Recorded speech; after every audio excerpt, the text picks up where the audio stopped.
무죄 추정의 원칙이 있는데 교육청에서는 이걸 무조건 그냥 직위 해제를 해놓고 보는 거는 잘못된 거다. 직위 해제라고 하는 거는 굉장히 가혹한 조치입니다. 이 문제는 경기도 특수교육 현장에 굉장히 영향을 미칠 수 있는 아주 중요한 사안이라 생각해서 제가 좀 직접 챙기고 있습니다.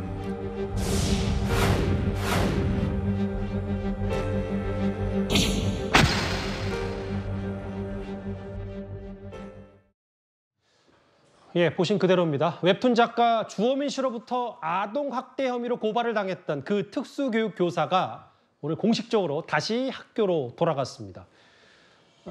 승지현 실장님, 네. 7달 만에 이제 복직이 된 건데 이걸 이제부터는 교육기관, 그러니까 이 교육청 차원에서 관리하겠다. 이게 지금 인태희 교육감의 말이네요. 네, 뭐 기본적으로 교사의 교권은 지켜져야 되고 아동의 학대는 막아야 되는데 종래에는 아동의 학대가 분명했으면 당연히 그 아동 학대했는 교사가 그 아이를 가리키는 것 잘못됐는 거죠. 그래서 교사가 수사를 받거나 기소를 받으면 직위를 해제하는 게 직위를 해제할 수 있도록 했는데 현재는 악성 민원이 훨씬 더 많은 거잖아요. 이럴 수 있잖아요. 우리 아이가 칭찬을 받았는데 다른 아이가 칭찬을 안 받았어요. 그러면 그게 차별에 의한 아동학대라고 만약에 교사를 아동학대죄로 만약에 기소한다면 그 교사가 해직되는 게 맞겠느냐라는 측면에 문제가 있었기 때문에 지금 같은 경우에는 갑론을박이 있는 거잖아요. 과연 이게 아동학대냐 아동학대가 아니냐 논란이 있다면 바로 그 직위를 해제하는 게 아니라 재판을 지켜보겠다라고 하는 게 지금 임태희 교육감의 생각인 것 같습니다.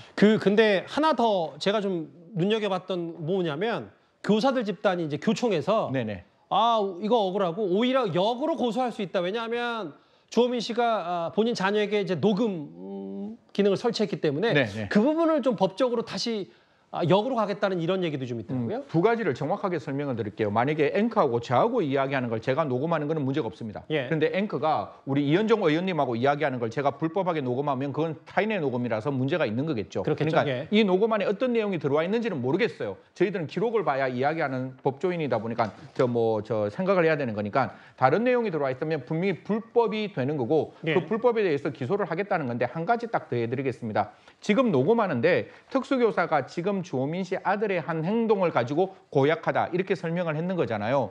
그런데 제가 특수교사님들에게 말씀을 들어보니까 그게 교재에 나와 있대요. 왜냐하면 특수교육을 받는 학생 입장에서는 자기의 경험이 있는 게 가장 행동을 고치는데 가장 필요하기 때문에 그런 의미에서 고약하다는 것을 그 학생이 했는 행동으로 설명했는 것은 특수교사가 이야기하고 있는 교재에 나와 있는 내용대로 이야기를 했는 거라서 그게 매뉴얼이라는 얘기인 거잖아요. 그렇죠. 교육이기 때문에 그걸 과연 학대로 볼 수 있는지는 법원의 판단이 필요하다는 말씀 드리겠습니다. 하나만 짧게만 더요. 이게 좀 이제 파장이 큰 얘기니까 뒤늦게 알려진 얘기 하나 있던데. 그러니까 이 주호민 씨 아내가 이번에 해당 교사를 강력히 처벌해달라. 재판을 참석해 요구했다. 이게 일부 보도를 통해도 좀 알려지기로 했어요. 사실 뭐 그 부분에 대해서는 저는 이제 시청자 여러분께 두 가지를 말씀드리겠습니다. 그 어머니 입장에서는 그 굉장히 이렇게 장애를 앓고 있는 아이가 그런 행동을 당했으면 굉장히 교사의 행동이 부적절하다고 볼 수 있는 거죠. 그래서 저렇게 법정에서 이야기하는 것까지는 이해를 하겠지만 과연 법원이 저 판단을 그대로 받아줄지는 그 다음에 문제라고 생각합니다. 사실 그 부부지간이라면 저도 참 그 부분은 쉽지는 않는데요. 부인과 남편과 부부가 서로 아내가 의논해서 저 부분에 대해서 판단을 해야 되고 이 교사가 분명히 그 주호민 씨의 아들의 행동에 대해서 적극적으로 보호해서 협의를 받게끔 만들었다면 그 부분에 대한 생각을 한 번만 더 하시고 과연 이 재판을 어떻게 이끌어가는 게 맞는 건지에 대해서 한 번 더 생각하시는 것도 필요하지 않을까 그렇게 조심스럽게 말씀드리겠습니다. 이 사건이 좀 파장이 만만치 않아서요. 지금 주호민 씨 관련 출연했던 프로그램들은 일단 잠시 스톱이 된 상태입니다. 알겠습니다. 뭐 일단 이 얘기까지 좀 오늘 새롭게 알려진 얘기까지 만나봤고요. 그러면 지금까지 들어온 여러분들의 목소리를 만날 차례입니다. 첫 번째 댓글입니다. 나이 먹는 것도 서러운데 한 번 더 어르신을 죽이는구나. 김은경 혁신위원장의 그 발언 말씀하신 것 같고요. 민주당은 청년 세대에 표 맡겨뒀냐? 왜 당연히 청년 세대가 민주당 지지한다고 생각하는지라는 비판도 좀 하셨고요.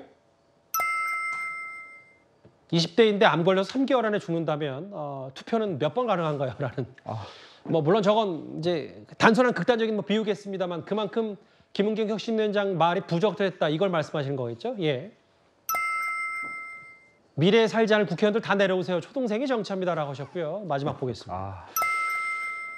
지금 물난리를 폭염으로 고생하시는 분들을 위해서 야당 여당 할 것 없이 민생 좀 살피세요. 오늘 특히 김은경 혁신위원장의 노인 폄하 발언에 대한 댓글들이 꽤 많았던 것 같습니다. 댓글 5개 모두 감사드립니다.